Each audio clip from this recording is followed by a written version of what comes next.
Ici Satou. Depuis le développement d'Internet, j'ai l'impression que nous appelons moins souvent nos proches pour nous assurer de leur sécurité lorsqu'une catastrophe survient dans leur région. Les réseaux sociaux sont beaucoup plus rapides et généralement plus fiables. C'était le 3e jour de l'année, un jour après avoir invité Hikaru au manoir. J'assistais à la 2e journée de la réunion du royaume. Nous allons présenter l'un des petits dirigeables que nous construisons actuellement aux seigneurs de chaque territoire. Nous ajouterons également 2 nouveaux grands dirigeables, pour un total de 4.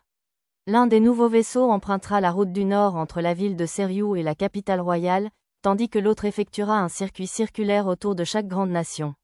Lorsque le Premier ministre fit cette déclaration, des acclamations fusèrent parmi les nobles réunis dans la salle d'assemblée.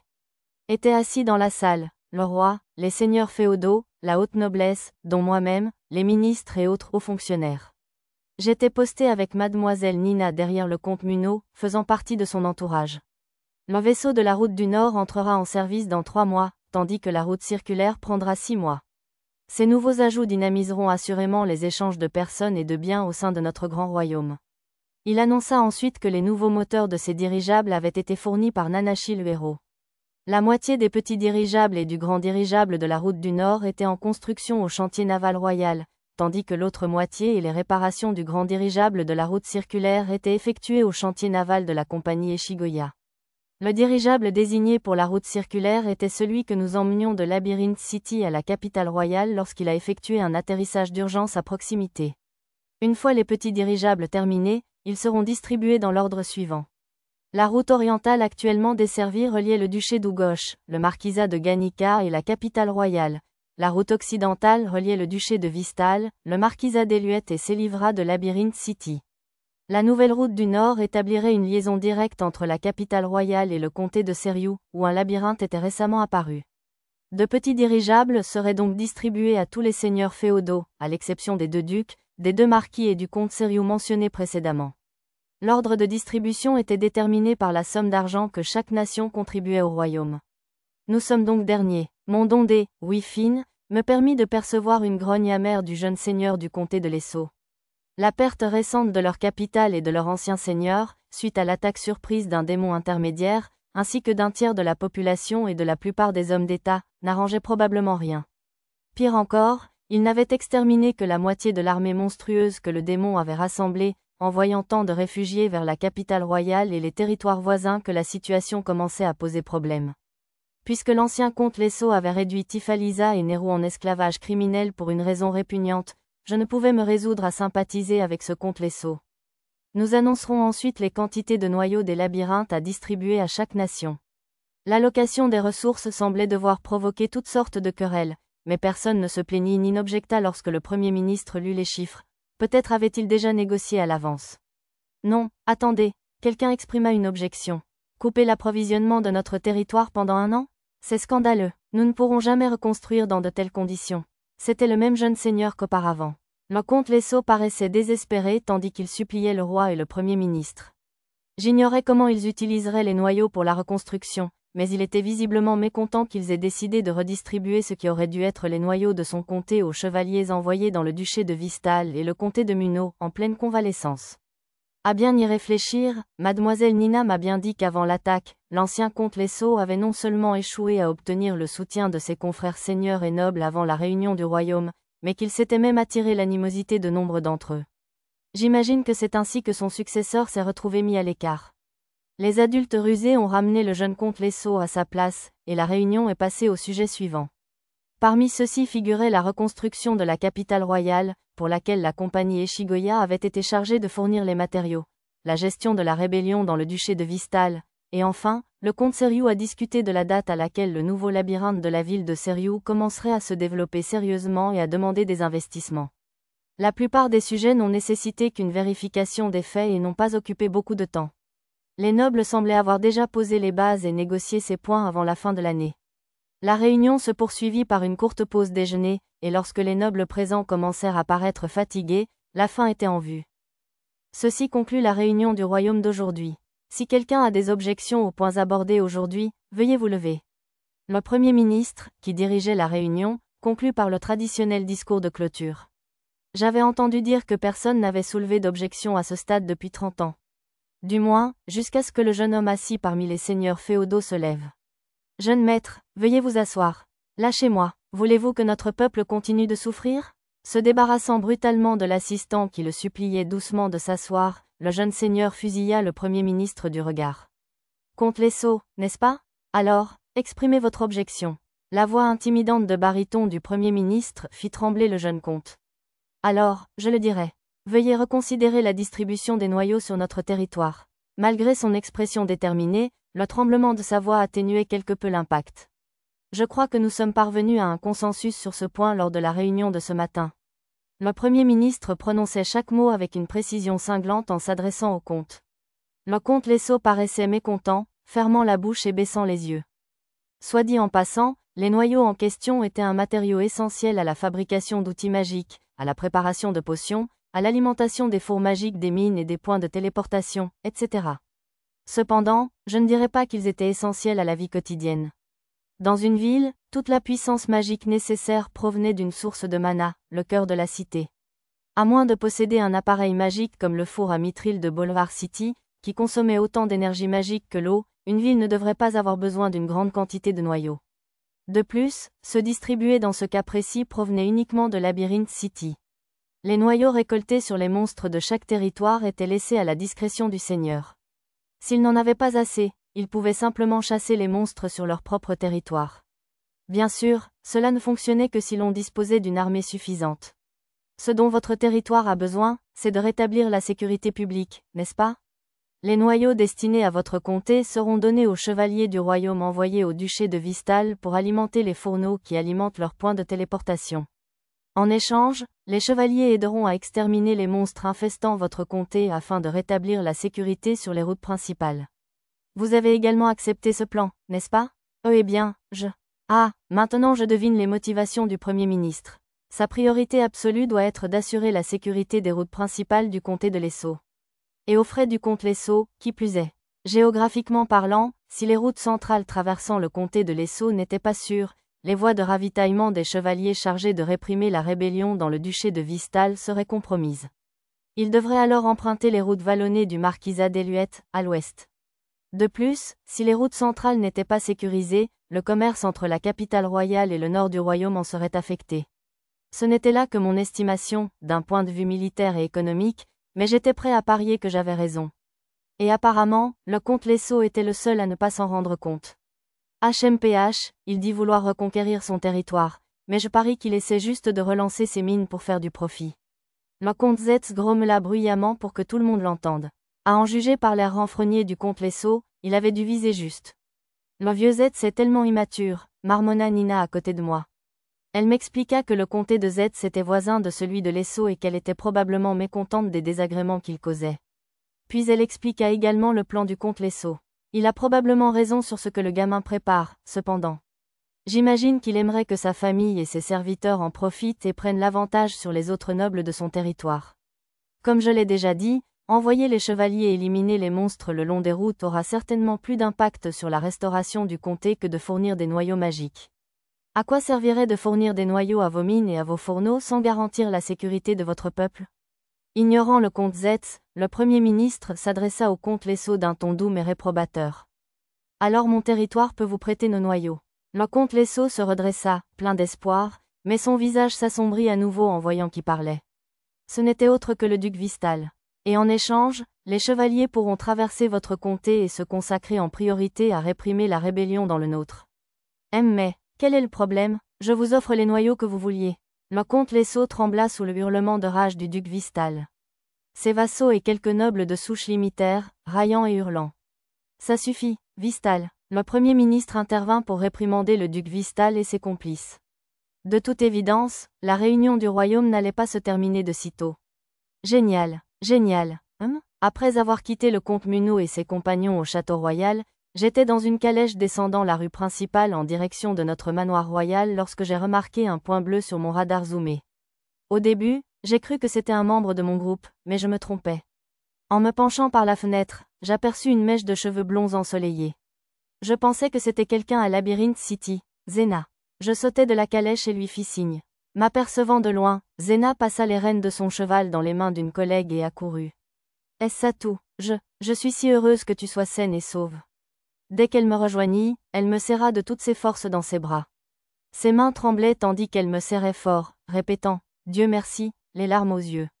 Je devinais qu'elle avait entendu parler de l'apparition du rejeton du dieu maléfique et de l'armée de démons dans la capitale royale et qu'elle était venue ici par crainte pour notre sécurité. Merci, mademoiselle Zena. Ne vous inquiétez pas, aucune des filles n'est blessée non plus. Dieu merci, murmura Zena une fois de plus, puis elle sourit à travers ses larmes. Toi, là, ma fille. J'entendis une voix tonitruante derrière nous. Vous êtes la nièce du baronnet Alf, n'est-ce pas? Ve votre excellence Kigori. Ce fut la charmante épéiste Yona, de l'escouade de Zena, qui répondit à la voix. En me retournant, j'aperçus sœur Kigori, garde du comte Seriou, et le vicomte Belton, tous deux observant depuis une calèche. Sœur Pendragon? Et si ce n'est pas le soldat magique Zena? Remarquant le regard curieux du vicomte Belton, Zena me lâcha précipitamment et s'éloigna d'un bond. Que faites-vous dans la capitale royale? Je croyais que votre escouade était en mission à Labyrinth City. Oh eh bien, balbutia Zena. Elle devait être si inquiète pour moi qu'elle est venue sans permission. Elle a entendu parler de l'agitation dans la capitale royale il y a quelques jours et est montée à cheval pour s'assurer que son seigneur, son excellence le comte Seriou, était sain et sauf.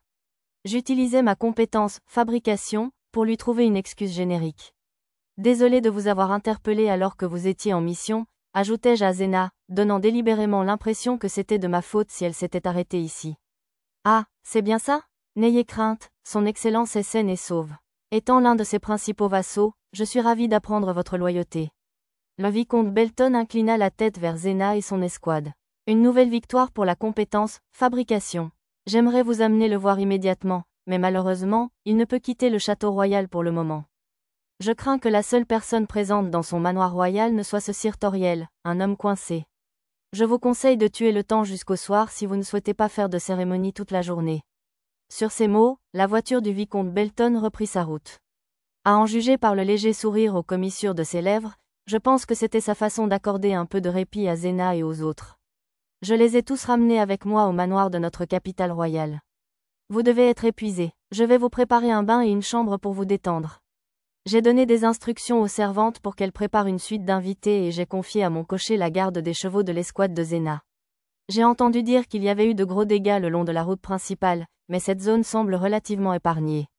Oui, nous avons eu beaucoup de chance. J'ai guidé les 4 vers le salon tout en répondant à mademoiselle Yona. Quoi, un seigneur démon est arrivé? Non, juste une armée de démons et une multitude de monstres. Une armée de démons? Lorsque j'ai répondu à la plaisanterie de Lilio avec la vérité, Zena a bondi de surprise, manquant de renverser l'eau infusée aux fruits qu'elle buvait. Oui, mais ne vous inquiétez pas. Sœur Nanashi le héros et ses serviteurs les ont tous vaincus. Nous n'avions rien à faire, vraiment. Oh, bien, d'après les membres de l'escouade de Zena, c'était une pure coïncidence qu'ils aient entendu parler du brouhaha dans la capitale royale. Ils se trouvaient par hasard à la guilde des explorateurs lorsqu'ils entendirent le maître de guilde s'exclamer « La capitale royale a été attaquée par des démons ?» Juste après, le ciel s'assombrit en plein milieu de la journée, et Zena, si inquiète, sortit en courant de la guilde pour se rendre à la capitale royale. Tu n'imagines pas à quel point ça a été dur d'empêcher Zenachi d'utiliser la magie pour courir jusque-là. Elle Lilio, franchement, je t'avais dit de garder ça secret. Le sort de magie du vent, marche du vent, était certes plus rapide qu'un cheval, mais il sollicitait tellement les muscles de celui qui l'utilisait qu'il n'était pas adapté aux courses de marathon. Nous sommes partis dès que Sir Zerfort nous a autorisés, sous prétexte d'enquêter sur les étranges événements survenus dans la capitale royale, mais... Entre les routes bondées, le retard au poste de contrôle de Van Wing Pass et la fermeture des portes de toutes les villes, il nous a fallu 3 jours entiers pour arriver ici. Mademoiselle Yona et mademoiselle Lou racontèrent leur périple. Je devais être reconnaissante à Zena d'avoir traversé tout cela juste pour venir me voir. Je sens le maître, monsieur.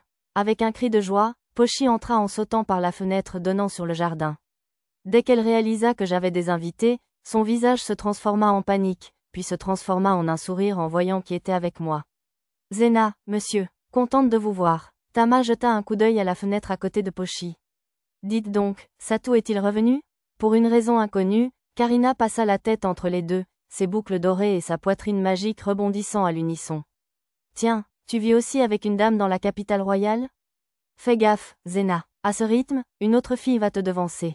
Tandis que Lilio m'accusait, Lou murmura quelque chose d'étrange à Zena. Je suis venue rendre visite à Satou seulement parce que Nina m'a dit qu'il n'allait pas bien, voyez-vous. Vraiment? Merci d'avoir fait le déplacement pour prendre de mes nouvelles, Dame Karina. Mademoiselle Nina savait pertinemment que ma maladie était un prétexte pour échapper à la réunion du royaume, alors elle a dû le dire à Mademoiselle Karina pour lui permettre de se rapprocher de moi. Tu es malade, mon garçon? Tu vas bien? Je vais bien. J'étais juste un peu mal hier. Sur le côté, Yona gronda Lilio de m'appeler « Sœur Chevalier » au lieu de « mon garçon ». La femme de chambre en chef frappa à la porte, puis fronça les sourcils, consternée, en voyant Mademoiselle Karina jeter un coup d'œil par la fenêtre. Elle était probablement venue me prévenir de la visite de Karina, pour finalement découvrir qu'elle était déjà là. Urgente, une autre femme de chambre surgit derrière la femme de chambre en chef. Qu'y a-t-il? Vous êtes devant le jeune maître et ses invités, vous savez. Gide, je suis désolée. Mais c'est vraiment urgent. Tandis que la femme de chambre répétait frénétiquement, je lui tendis un verre d'eau fruitée intacte pour la calmer. Son Altesse la princesse est là. Vous voulez dire la princesse Sistina? Enfin, ça pourrait être la princesse Ménéa du royaume de Lumorque, pensai-je. Est-ce son Altesse, princesse, comme la fille du roi? Et puis, il y a une compétition royale, en plus? L'escouade de Zena semblait étrangement paniquée. J'aurais cru qu'ils y étaient habitués, puisqu'il avait rencontré la princesse Messia du royaume de Nolorque à l'école des explorateurs de la cité du labyrinthe, mais je suppose que non. Oh là là, avez-vous déjà eu de la visite? Je suis vraiment désolée. Ses lunettes caractéristiques scintillaient, la princesse Sistina, 6e princesse du royaume de Shiga, entra dans la pièce, suivie de ses dames d'honneur habituelles. Ses cheveux fauves étaient ce jour-là coiffés en une queue de cheval discrète, lui donnant une apparence plus douce que d'habitude. Comme il n'y avait qu'un seul salon chez moi, la servante avait dû l'amener ici sans savoir que Zena et les autres occupaient déjà la pièce. Je m'excuse de ne pas avoir pu venir hier quand vous m'avez invité. Je suis juste contente que ce ne soit rien de grave. Tiens, j'ai eu du mal à dormir la nuit, de peur qu'il ne vous arrive quelque chose, Seigneur Satou. Eh bien, elle est probablement plus inquiète de mes connaissances en création de sorts que de moi personnellement. C'est parti. Waouh, c'est la folie ici. Le chaos. À ce moment-là, Arisa et Mia rentrèrent d'une sortie. On ne devrait pas aller dans une pièce plus grande? Suivant la suggestion d'Arisa, nous nous sommes dirigés vers la salle de réception que je n'avais jamais eu l'occasion d'utiliser auparavant. Maintenant, si vous le permettez, permettez-moi de vous présenter à tout le monde. Voici son Altesse la princesse Sistina, 6e princesse du royaume de Shiga. Quand je la présentai, la princesse fit une révérence digne. Zena et son équipe semblaient pétrifiés de nervosité. Lilio et Lou tentèrent de s'échapper en direction de la salle de réception, mais Yona les rattrapa et les entraîna. Tama et Pochi, capturés par Lisa, étaient assises dans un coin de la pièce, bouche bée. La seule de mes compagnes absentes à ce moment-là était Hikaru, qui se trouvait au château royal. Elle a l'air intelligente. Oui, ses lunettes, c'est un outil magique, non? Je sais tout. C'est dingue, Lilio. Lilio et Lou parlaient à voix basse. Puisque Mademoiselle Karina et Zena s'étaient déjà rencontrées à Labyrinth City, je les présentai ensuite à la princesse. Voici Dame Karina, seconde fille de Monseigneur le comte Munot. Sur ce, Zena et son équipe, qui n'avaient pas entendu parler des promotions, murmurèrent entre elles, « Comte? N'était-il pas baron? Alors, voici la fille du seigneur de Lord Satou. » Le regard de la gracile princesse se posa sur la poitrine généreuse de Mademoiselle Karina. Je suis sûre qu'elle regardait simplement Raka, l'objet intelligent que Karina portait sur sa poitrine. Votre père doit avoir un sacré sens de l'observation. Seriez-vous la fiancée de Lord Satou? Non. Surtout pas. Karina rougit vivement à la question de la princesse. C'était bien beau, mais agiter les bras devant son visage était assez inconvenant. Et voici Mademoiselle Zena Marientei, une amie très chère, venue du comté de Seriou pour faire des recherches à Labyrinth City, accompagnée de ses collègues, Mademoiselle Yona, Mademoiselle Lou et Mademoiselle Lilio. Oups, j'ai fait passer le reste de l'escouade de Zena pour des parasites. Enchantée de vous rencontrer, Zena de la famille Marientei. Tout ami de Lord Satou est un ami à moi. N'hésitez pas à venir me voir si vous avez besoin de quoi que ce soit. Mister, vous me faites un grand honneur. Mademoiselle Zena parut déconcertée par la déclaration trompeuse de la princesse, mais réussit à lui faire un salut militaire raide. Au fait, Dame Tina, vous étiez juste là pour me dire bonjour ou quoi? Arisa s'adressa à la princesse sans détour. Ah Arisa, non, on ne peut pas parler comme ça à une princesse. Zena se précipita pour couvrir la bouche d'Arisa. Ne vous inquiétez pas, répondit la princesse d'un ton léger. Je lui ai donné ma permission. Lorsqu'elle jouait au détective, Arisa s'adressait à la princesse de manière beaucoup plus formelle. Elles avaient dû devenir si proches lors de leur visite d'hier qu'elle avait obtenu la permission de lui parler avec désinvolture, et même par un petit surnom. Quoi, je n'en savais rien. Je suis désolée, Arisa. Zena relâcha la bouche d'Arisa. Oui, c'est ma camarade d'apprentissage. Votre quoi? Ai-je lâché avant de pouvoir me retenir. Élève de quoi, exactement? Arisa et Dame Mia sont les élèves vedettes du seigneur Satou, chercheur suprême en sort, n'est-ce pas? Je souhaite devenir votre élève à partir d'aujourd'hui. C'était inattendu. On vous appelle le chercheur suprême en sort, Satou? Les yeux écarquillés de Zena disaient clairement qu'elle n'avait jamais entendu parler d'une telle chose. Ne vous inquiétez pas, c'est la première fois que j'en entends parler. Ce n'est même pas dans ma liste de titres. Je ne savais pas que j'avais un tel pseudonyme. On l'a inventé. Arisa et Mia bombèrent le torse. Satou, es-tu capable d'utiliser la magie maintenant? Non, je crains de ne pas encore maîtriser le chant. J'étudie les sorts pour le plaisir, en voyage, depuis notre départ de Seriou. C'était la vérité, pas besoin de compétences en fabrication. Quelle ambition d'étudier pendant tes voyages, s'exclama Zena, acceptant une interprétation généreuse. Tina, tu continues? S'agenouillant sur mon genou, Mia incita la princesse à poursuivre. Ah oui, Seigneur Satou, les runes à retardement t'intéressent-elles? Je suis venu t'inviter à l'Académie royale, car l'ancien mage en chef de la cour donne une conférence. Ça a l'air fascinant. Oui, j'adorerais y assister. Je m'intéressais aux runes à retardement depuis que j'en avais entendu parler à l'Institut de recherche royale. Quand a lieu la conférence? J'espère qu'elle ne coïncidera pas avec la réunion du royaume, car je crains de devoir y assister.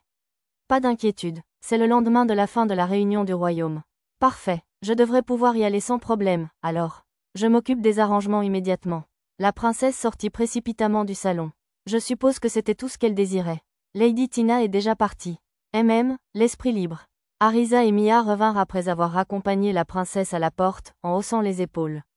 Mia, plus détendue maintenant qu'il n'y avait plus de membres de la famille royale, Tama se laissa tomber sur mes genoux et devint molle comme une peluche. Pochi, également libérée des griffes de Lisa, se laissa tomber à côté de Karina. Maître, Karina est venue vous parler de l'école, monsieur. L'école. Je me tournai vers mademoiselle Karina. En effet, hier, Ménéa m'a invité à participer à un cours spécial à l'Académie royale pendant les vacances de printemps.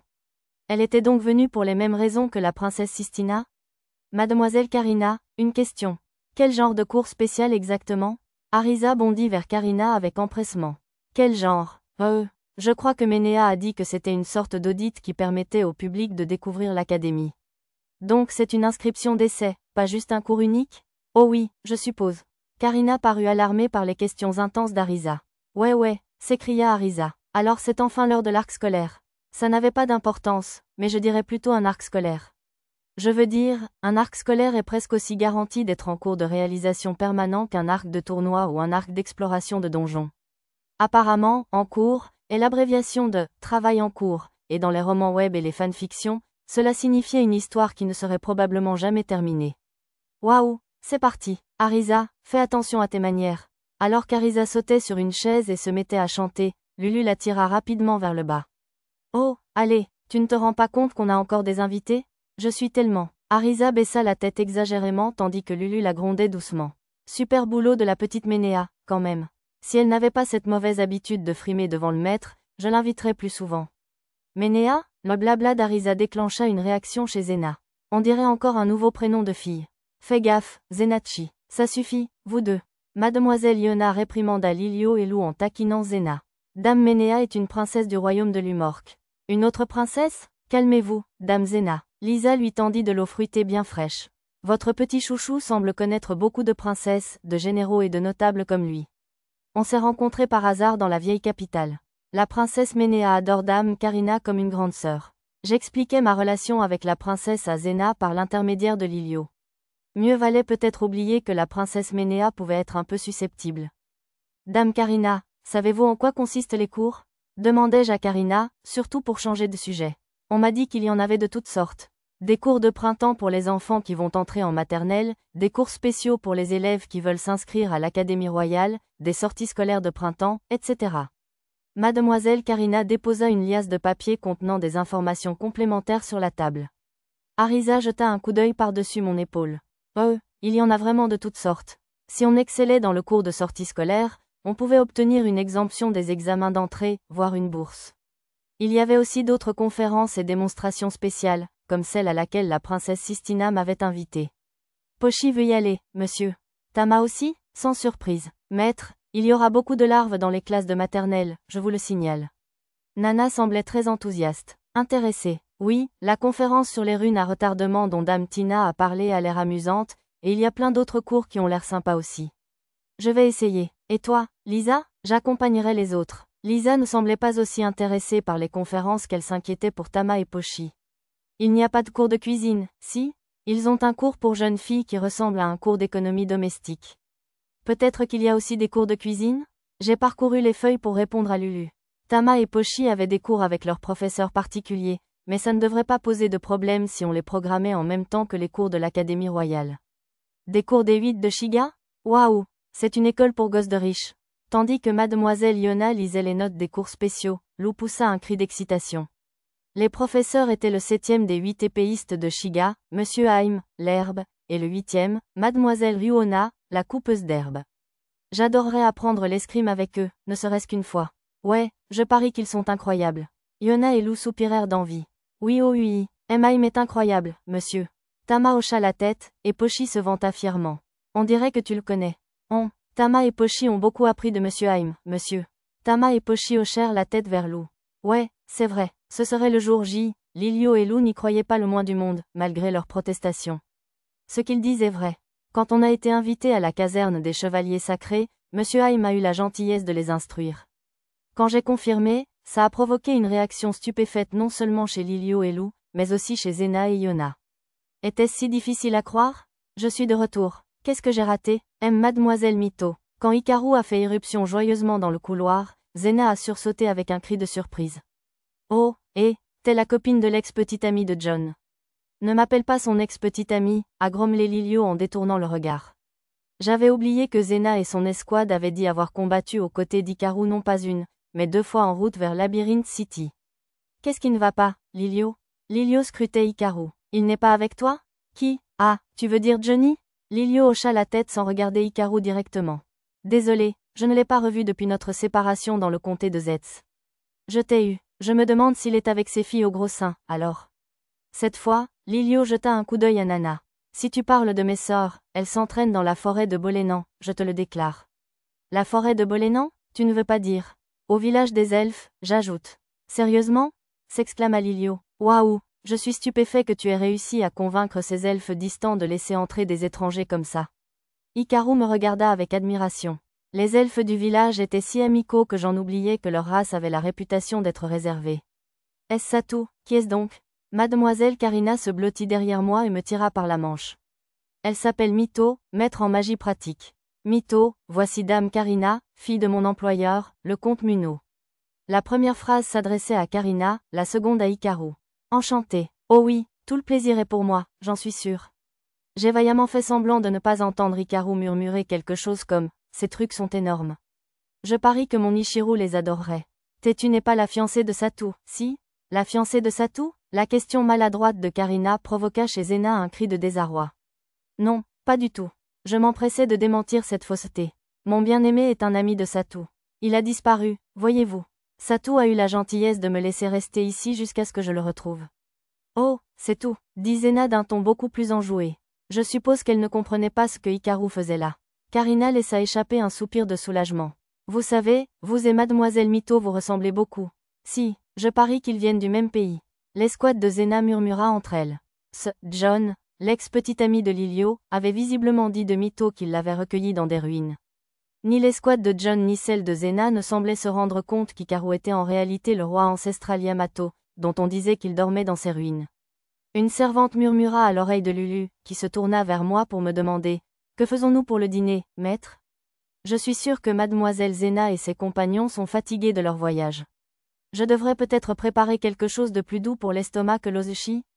Ozushi, vous voulez dire le repas qui apparaît dans les contes du roi ancestral? Celui que le légendaire chef Tseng s'est appliqué à recréer pour apaiser le mal du pays du roi ancestral? Zena et Karina se pressèrent vers Lulu avec empressement. Quoi? Maître, aidez-moi. Je suis allée au secours de Lulu tandis qu'elle suppliait et lui demandait d'apporter les plats d'ozushi. Si nous changions le repas maintenant par souci de la santé de l'escouade de Zena, j'ai eu le sentiment qu'il serait déçu. Comme les sakuras du jardin étaient en pleine floraison, j'ai pensé qu'il serait peut-être agréable de manger l'ozushi sur place. On mange dehors ce soir? Le soleil s'était déjà couché, mais ce n'était pas un problème, car le jardin était illuminé par des objets magiques. Je ne savais pas que vous aviez des sakuras dans votre jardin. Oui, et regardez là-bas, mademoiselle Zena. Là-bas, oh, au loin, le sakura royal géant dominait le château royal, illuminé d'en bas pour créer un spectacle fantastique. Alors, c'est le fameux sakura royal. Il est si éphémère, et pourtant assez puissant pour tout teindre d'un rose de cerisier. Zena et Yona contemplèrent l'énorme arbre avec admiration. On peut aussi admirer les fleurs à Seriou? Oui, les prairies sont magnifiques quand les trèfles blancs sont en fleurs. On apporte tous des paniers repas et on fait des guirlandes de fleurs. Ça a l'air amusant. Il faudra que je passe à Seriou pendant la saison des fleurs. C'est vrai, j'adorerais vous montrer la prochaine fois. Oui, je vous en prie. Remarquant le sourire narquois de ses amis dans notre direction, Zena devint si rouge que je pouvais presque voir de la vapeur lui sortir des oreilles. Juste à ce moment-là, Tama et Pochi arrivèrent avec des tapis roulés.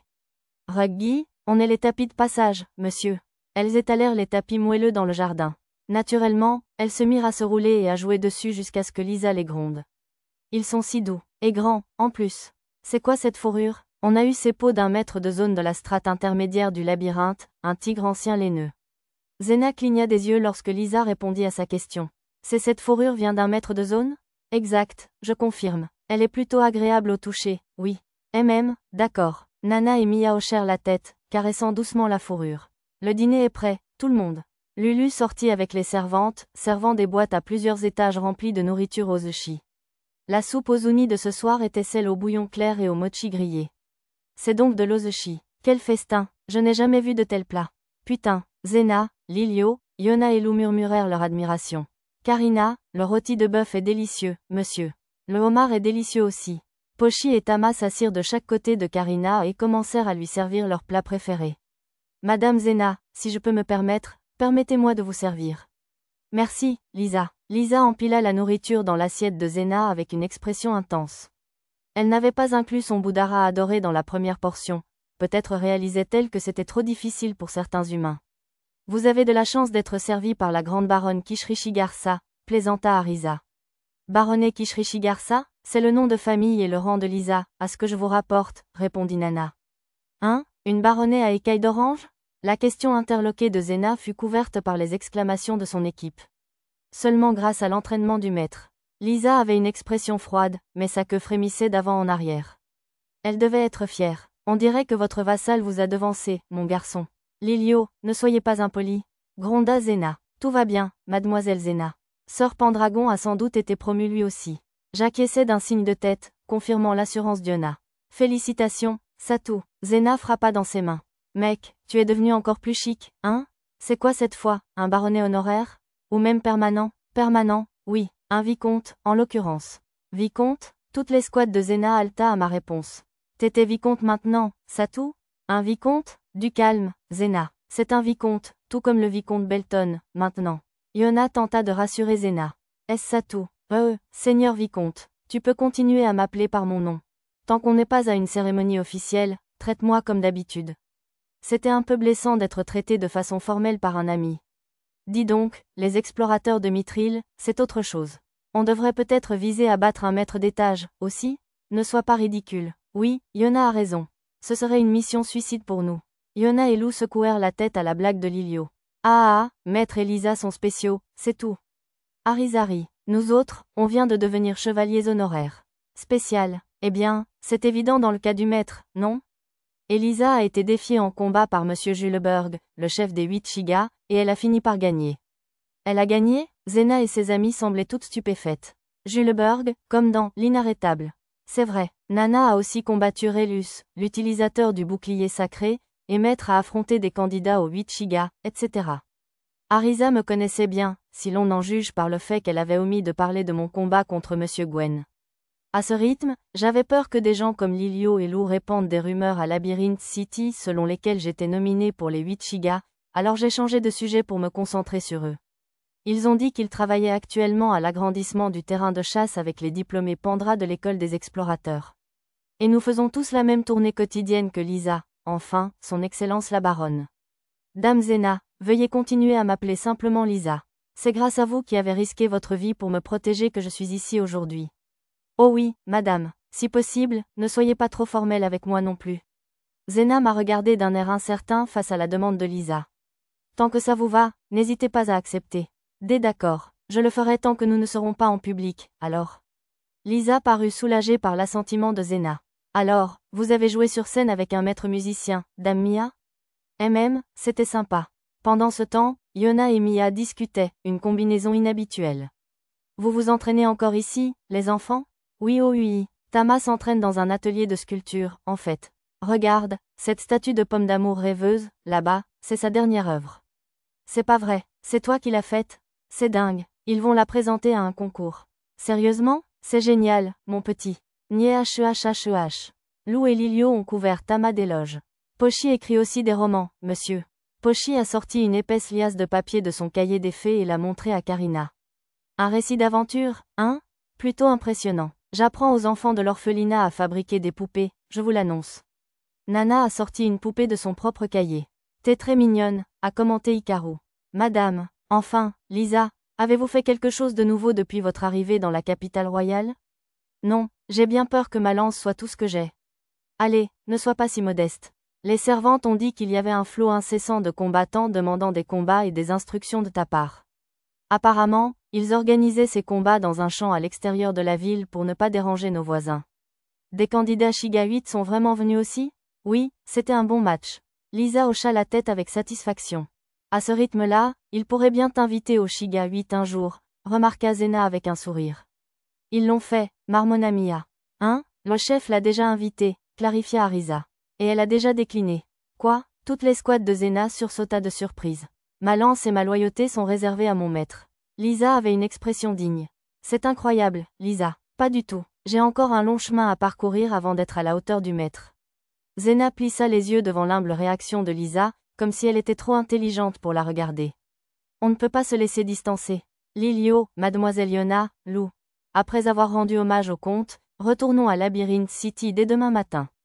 Les exploits de mon groupe semblaient avoir motivé Zena. Pourtant, quitter précipitamment la capitale royale dès leur arrivée semblait un peu précipité. Leur voyage jusqu'ici ressemblait à une marche forcée ininterrompue, avec l'aide de diverses potions. Il ferait mieux de se reposer un peu avant de repartir. Allez, on mange encore un bon morceau avant de partir. Ouais, il n'y a pas de mal à se reposer 2 ou 3 jours, dis-je. Les chevaux doivent être fatigués aussi, j'en suis sûre. Le reste de l'escouade de Zena avait visiblement envie de faire une pause. Bon, Satou, on retourne à Labyrinth City. Tu ne devrais vraiment pas te forcer. Ce n'est rien, on est tout plein d'énergie grâce aux potions que tu nous as données. Je suppose que les potions que je leur avais données pour soulager leur fatigue s'étaient retournées contre moi. Je leur en avais aussi donné pour les chevaux, en leur assurant que je les préparais au tonneau, si bien que même leur monture semblait prête à partir. D'accord, mais sois prudente en chemin. Bien sûr, Satou. Zena me sourit d'un air radieux. Puis elle se tut pour une raison inconnue, ce qui nous laissa à nous regarder dans les yeux, gênés. Coupable? Non, peut-être pas. Le couple au mur de fer échangea des murmures derrière moi. Zeni, as-tu pu voir le comte Seriou? Oui, il a loué notre loyauté, ce qui est un peu injuste. Toujours honnête, Zena semblait se sentir coupable de cette légère tromperie. Le comte Seriou n'était rentré que tard dans la nuit, dit-elle, si bien qu'il n'avait pu se voir que peu de temps. Zena jeta un coup d'œil à Lisa, qui se tenait à mes côtés. Lisa, on va devenir plus forte aussi, je te le promets. Alors tu seras fière de m'appeler celle qui t'a sauvé la vie. Je n'en doute pas, dame Zena. Lisa hocha fermement la tête à la déclaration de Zena. Pas de souci. Exactement, monsieur. Tu vas devenir super forte, c'est sûr, Zena, monsieur. Bonne chance. Prends soin de toi, je te le déclare. Fais de ton mieux, n'en fais pas trop. Le reste de mon groupe encouragea également Zena. Ah attends, lança Lulu pour l'arrêter tandis qu'elle se retournait pour partir. Heureusement que je t'ai attrapé. Tiens, je t'ai préparé un panier repas. Tu peux le manger plus tard si tu veux. Merci, mademoiselle Lulu. Nous accepterons avec plaisir. Tama et Pochi fermèrent les yeux et humèrent les délicieuses odeurs qui émanaient des boîtes à bento. On se retrouve bientôt à Labyrinth City, Satou. Bien sûr, on reviendra vers la fin du mois. Je voulais au moins passer avant de partir pour un tour du monde. Eh bien, je vais. Dès qu'elle enfourcha son cheval, il démarra à une vitesse impressionnante. Peut-être que mes potions de récupération étaient un peu trop efficaces. Dame Zena. Oh non, c'est une urgence, monsieur. Les filles bêtes coururent après Zena et son escouade. Est-ce qu'ils vont s'en sortir? Oui, pas d'inquiétude. Lisa et les autres rattrapèrent rapidement le cheval et l'aidèrent à ralentir. Une cavalière expérimentée comme Zena devrait pouvoir gérer la situation à partir de là, à condition de ne pas se faire surprendre de nouveau. Mia, si ça ne te dérange pas. Des esprits? Oui. Pourrais-tu invoquer une sylphide et lui demander de les surveiller depuis le ciel en mode invisible? Compris. Mia porta résolument la main à sa poitrine, acceptant ma requête. Franchement, maître, vous êtes tellement surprotecteur. Arisa secoua la tête, incrédule. Je fais juste attention. D'ailleurs, si je n'avais pas demandé ça à Mia, j'étais sûre qu'Arisa l'aurait fait. Elle est aussi inquiète que moi.